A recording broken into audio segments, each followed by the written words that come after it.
Hi guys, welcome back to my channel. I pray that you're blessed and that everyone around you is blessed as well. I'm Tina from Tina Wonderfully Made.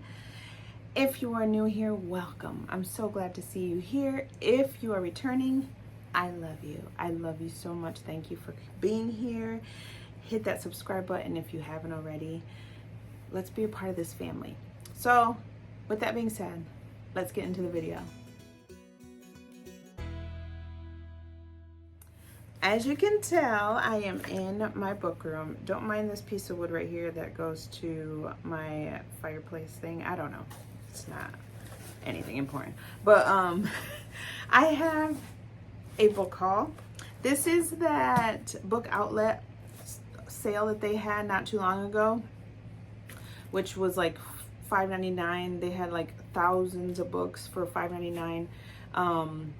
Paperback, hardcovers, and I at first was talking to one of my book friends, and I was like, I'm not gonna order anything. I don't need anything. Like, but let me just browse. And then I ended up messaging her and said I ended up ordering. I only got like I don't have a bunch of books behind me, but I got 5 books, and let's see. 2 of these for sure were on my Amazon wish list, and 3 of them, I don't know. 3 of them were not, but I had seen a couple of them before. So let's move the box. It did come with, it says certified hot book summer read. So it's like a little bookmark, which I will add to my little my bookmark like vase thing that I have.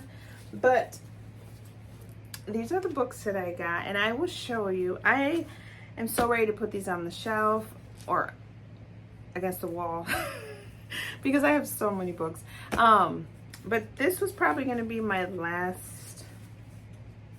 You know what? I'm not even gonna say that anymore. I'm lying to you and to my own self. So, but this is going to be, if I do purchase books, like, it'll definitely be used. I'm not buying any more new books. This was definitely it was not even a necessity. It was more like, wow, it's a sale, that's a good sale, and I want to be a part of that. So, and I couldn't pass up $5.99. Like, so I got 5 books, and I will talk about them because it's very rare that I read the synopsis. Like, if I'm picking a TBR, I did in the beginning when I first started my channel, would read the synopsis, and it took so long. And then your girl has like old lady brain, and words would just be jumbled together, and I forget that I can read. So that's me. I'm the old lady. If you're older than me, sometimes it's a struggle. I'm not even gonna lie. Because when you want to start talking, I think it's a certain age. I heard somewhere where you hit like a certain age, you don't know what to say. Like, your words just don't come out. Like, you're thinking them, but they just don't come out. But anyways, back to the haul. The first and only paperback or hardcover that I got was We Don't Swim Here. It says, she is the reason no one goes into the water, and she will make them pay. Let me turn off my little fan because it gets hot in this room, and this fan just decided to act crazy. So, okay, we're back. So this one, it says, let me see, Anais, I don't know how to pronounce that name, knows the rules, keep everyone in Hillwoods safe. Her cousin is intent on breaking them. Her cousin, what? See, Bronwyn is only supposed to be in a rural Hillwoods for a year. Her grandmother is in hospice. Her father needs to get her affairs in order, and they're all meant to make some final memories together, except Bronwyn, I think I'm saying that right, is miserable. Her grandmother is dying, and everyone is standoffish. All she hears are warnings about going into the water despite a gorgeous lake. and a pool at the abandoned rec center, and another in the high school basement. Anais, I think that's her name, tries her hardest to protect her cousin Bronwyn from the shadows of Hillwoods. She follows her own ritual to avoid any unnecessary attention, and if she can just get Bronwyn to stop asking questions, she can protect her too. She doesn't get that the lure is, well, truth, history, pain. The living aren't the only ones who seek retribution when they're wronged, but when Bronwyn does more exploring than she should, they are both in for danger they could not expect. So look at this cover. Isn't that good? I'm not sure if this is a YA. No idea, but it sounded good. So I don't think I've ever heard of that one. I was just like going through, I didn't even like tap in to like a quarter of what was on sale, but I just picked up a few that I thought, let me tap on that and read about it. The next one that I got that was not on my list, but I cannot wait to read, is White Smoke by Tiffany D. Jackson. I'm not sure if I had this on my wish list, but I know I had seen it before and I was like, I want to pick it up. So this says, when Marigold and her newly blended family moved to the embattled city of Cedarville, Mary thinks this might be the fresh start she needs, but the renovated picture-perfect home on Maple Street, sitting between dilapidated houses surrounded by weary neighbors, has its secrets, and secrets always find their way through the cracks. Tiffany D. Jackson can write a YA thriller. I cannot wait. Like I read Allegedly this past month, or in June, and loved it. I've read Queen. Wait. What is it? It was Grown, which was really good. And The Weight of Blood. So good. The next one that I want to read eventually is Monday's Not Coming, because I heard that's like one of her really good ones. So this one sounds like it's gonna be up there at 4 or 5 star. Let's see. The next one that was not on my list, on my wish list, was The First Ladies. And this one caught my attention. I believe it's like a historical, it says historical novel. So it says, daughter of formerly enslaved parents, Mary McLeod Bethune, I could probably be saying the middle name wrong, but, or whatever the name is, refuses to back down as white supremacists attempt to thwart her work.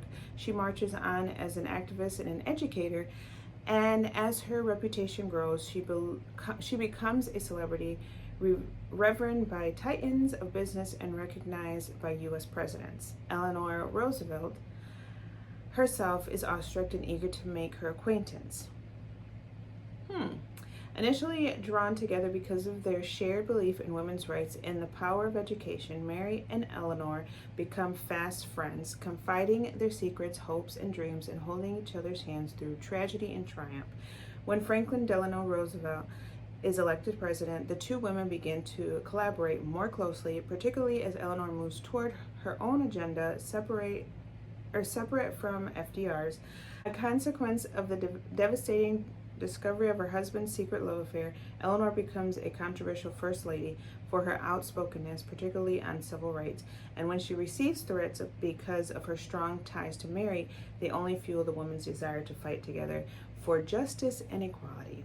This is a story of two different yet equally formidable, passionate, and committed women, and the way in which their singular friendship helped form the foundation of the modern civil rights movement. So I think this would be a great read. Like, I don't even remember where I heard about this book, but I was like, add it to my wish list. So I'm glad that I got that one. And the two that were on my wish list that I had on there for a while, this one, a lot of people have read it. It's Take My Hand. This is by Dolan Perkins Valdez. And a lot of my book friends have read this, and it's historical fiction. It takes place in Montgomery, Alabama in 1973. Fresh out of nursing school, Sybil Townsend intends to make a difference, especially in her African American community. At the Montgomery Family Planning Clinic, she hopes to help women shape their destinies to make their own choices for their lives and bodies. But when her first week on the job, her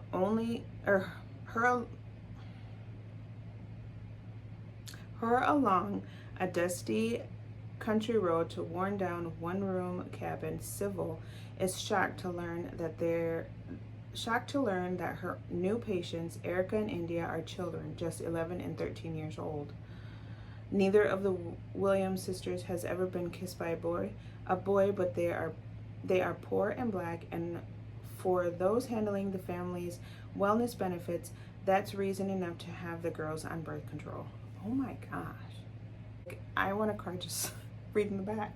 But there are people and stories that refuse to be forgotten, that must not be forgotten, because history repeats what we don't remember. Inspired by true events and brimming with hope, Take My Hand is a stirring exploration of accountability and redemption. Oh my gosh. That's gonna make me cry. I already know. Like, I already know. And then the next one is What's Coming to Me by Francesca Badia. And this author is a Dominican American.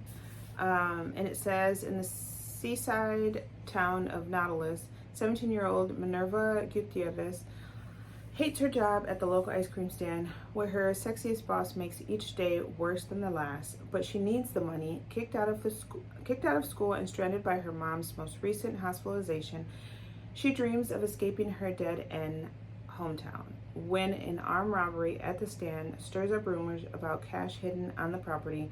Min teams up with her neighbor Cece to find it. The bonus? Getting revenge on her boss in the process. If Minerva can do things right for once without dirty cops, suspicious coworkers, and an ill-timed work crush getting in her way, she might have a way out. As long as the painful truths she's been running from don't catch up to her first. So this one sounds really good too. The cover is really pretty. And yeah, so these are the books that I got, and I can now put them on my shelf or in the piles that I have everywhere in this room. So with that being said, I'm not sure if I will be doing another book haul for a while. Like I said in the beginning, I keep lying to myself and to you guys, and that's not okay. So if I do, it'll be like sporadic. I am really trying to put myself on a soft ban. There's just a couple books that I do want to get from my wish list, and I am not looking for any more. So yeah, if you have not checked out like the first episode of the Book Room series, go ahead and do that. I am just so excited to finally have like a spot to film. This is not even complete. Like, I just barely moved my books in. We're trying to figure out how to place things. There's a couple things that I do want to get. So yeah, I'm just excited. I just sit in here and just feel like I finally have a space. My husband called it a woman cave, and I was like, this is my book room. But yes, you can call it a woman cave. Anyways, with that being said, remember that you are fearfully and wonderfully made. Talk to you later. Bye.